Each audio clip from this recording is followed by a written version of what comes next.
Oi pessoal, aqui é o Giovanni Oliveira, da Oliveira Imóveis. Estamos aqui para mais um vídeo do Portugal em Minutos. E saindo um pouco dos últimos dois vídeos, que foi justamente sobre a questão da compra do imóvel, hoje a gente vai falar sobre a educação em Portugal, como ela se estrutura e como são as divisões, a forma como ela se aplica aqui no país, ok? Então, bora para a vinheta.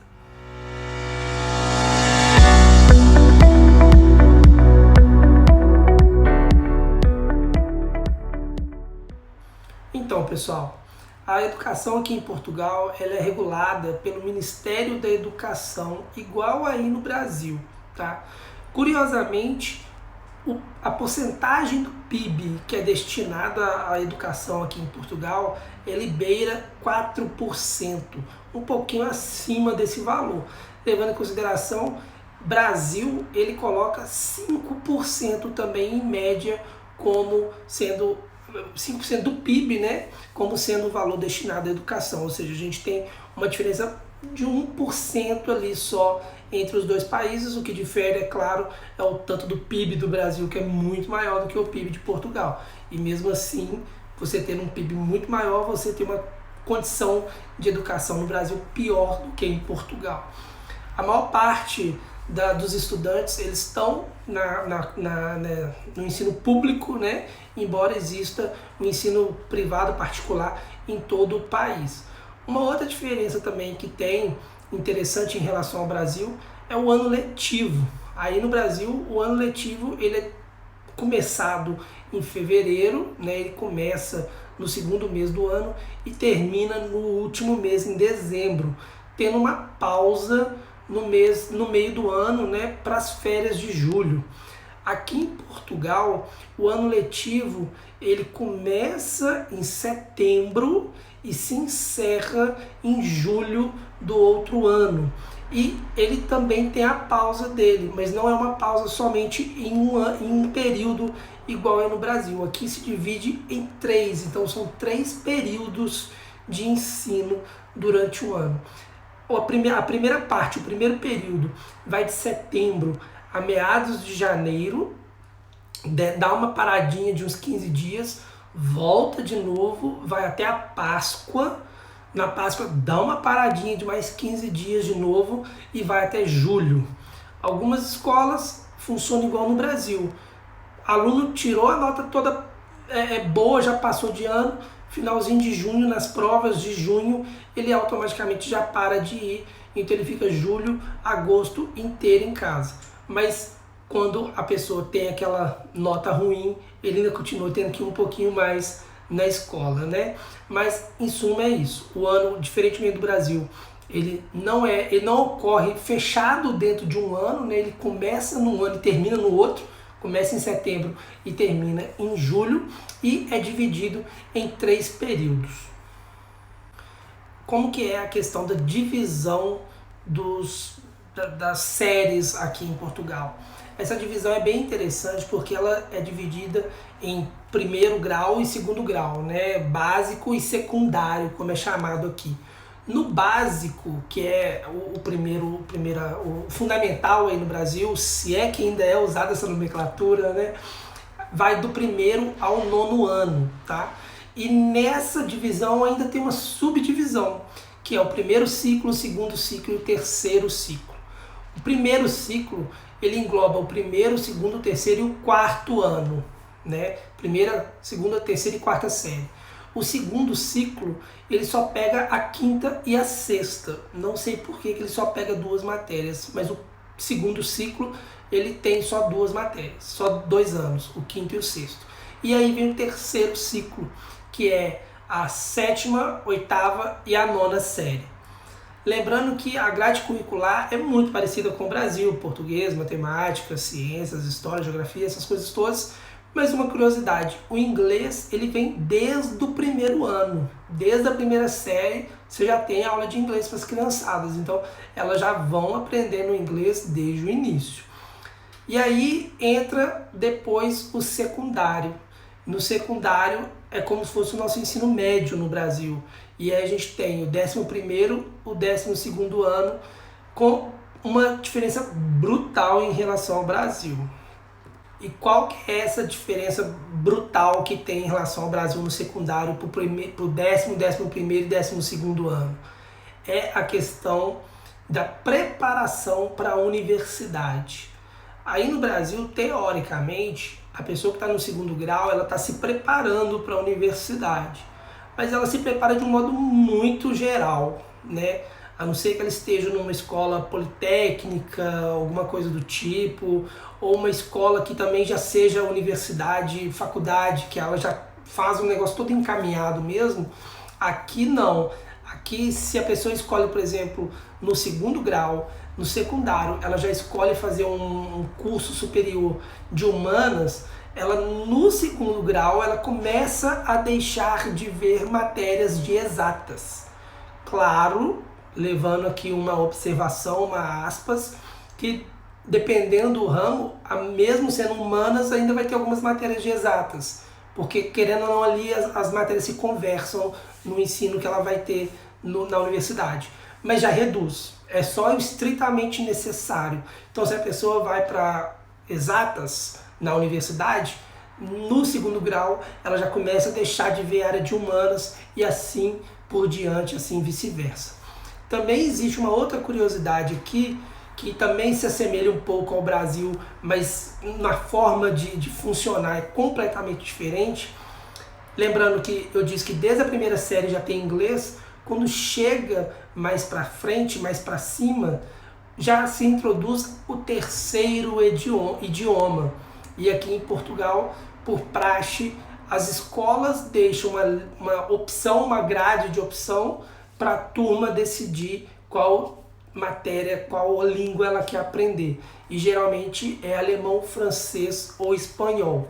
O inglês ela já pegou desde a primeira série e aí depois, mais para frente, ela tem a opção ainda de espanhol, francês ou alemão. Isso vai variando de escola para escola, tá? Então tem escola que já ensina mandarim, a língua, né, falada, o idioma falado na China. Tem lugares que falam outros idiomas também. Então vai muito realmente depender da escola, da região, a influência que ela tem. Isso aí o Ministério da Educação aqui dá uma certa liberdade para as escolas. Sobre a questão da matrícula, como que é a matrícula? O período para matricular os seus filhos aqui em Portugal começa em abril e geralmente se estende até junho, tá? Então o período de matrícula em Portugal para o seu filho é de abril a junho. E os documentos para se fazer essa matrícula são o número de contribuinte fiscal, o histórico escolar, certificado de conclusão de curso aí no Brasil, quando você termina a série, né, a escola dá aquele certificadozinho, cartão de vacina, passaporte para quem está chegando. Lembrando que apostilamento somente do histórico escolar e do diplominha, quando tem diplominha, tá? Diplominha é coisa de mineiro, né? O diploma, tá, gente? Diploma e certificados são apostilados. Cartão de vacina não precisa, PB4 não precisa, cópia do passaporte não precisa apostilar nada disso.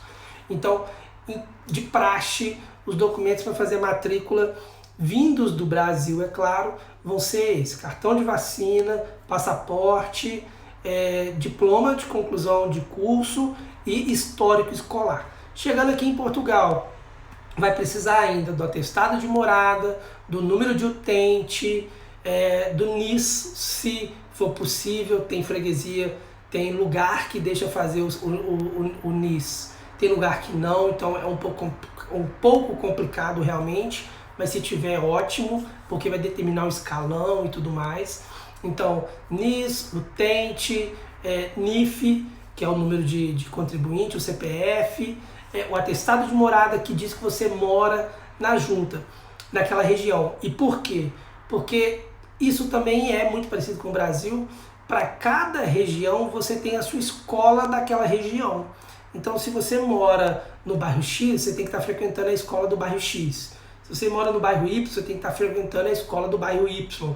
Você não pode morar no bairro A e querer estudar na escola lá do lado F, do lado G, do lado H. É longe demais. O máximo que você poderia ir é do A para o B, que é o bairro vizinho, né? Seguindo a lógica do alfabeto, né? Você não pode estar aqui no A e querer estudar numa escola que está lá no Z. Está muito longe, não vale a pena. Há 2 critérios para o governo determinar onde você pode estudar, onde você pode colocar os seus filhos para estudarem. É o seu endereço fiscal, ou seja, onde você mora, ou o endereço do seu trabalho. Então você pode colocar o seu filho, sua filha, em um desses 2 locais.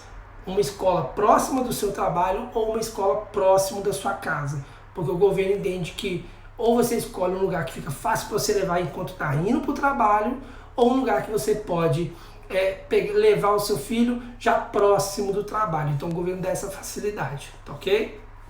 Uma outra curiosidade também, pessoal, aí já são para os grandinhos, né? Já são para aqueles que estão já na última etapa, indo para a licenciatura, indo para o bacharelado, né? Já estão chegando aqui, já encerrando o 2º grau, para depois já ir para a universidade.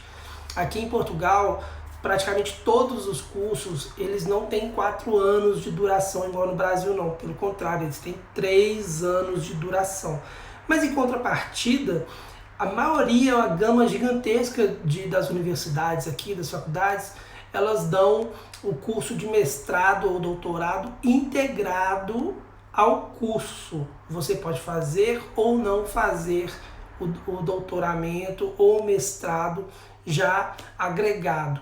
E isso faz com que ou você forme em 5 ou você forme em 6 anos. E aí quando você formar na universidade, você não sai bacharel em direito, bacharel em engenharia, medicina ou coisa do tipo.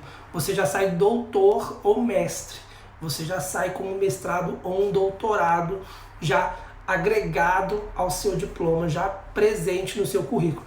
Então é uma coisa bem interessante, porque visto aos olhos do Brasil, você está estudando 1 ano a mais ou 2 anos a mais e já sai com um curso com uma digamos assim, né, uma chancela muito maior do que só a licenciatura, né? Então realmente é bem interessante, é uma dica bem legal também. Ou seja, pessoal, o vídeo trouxe, acredito eu, bastante informação.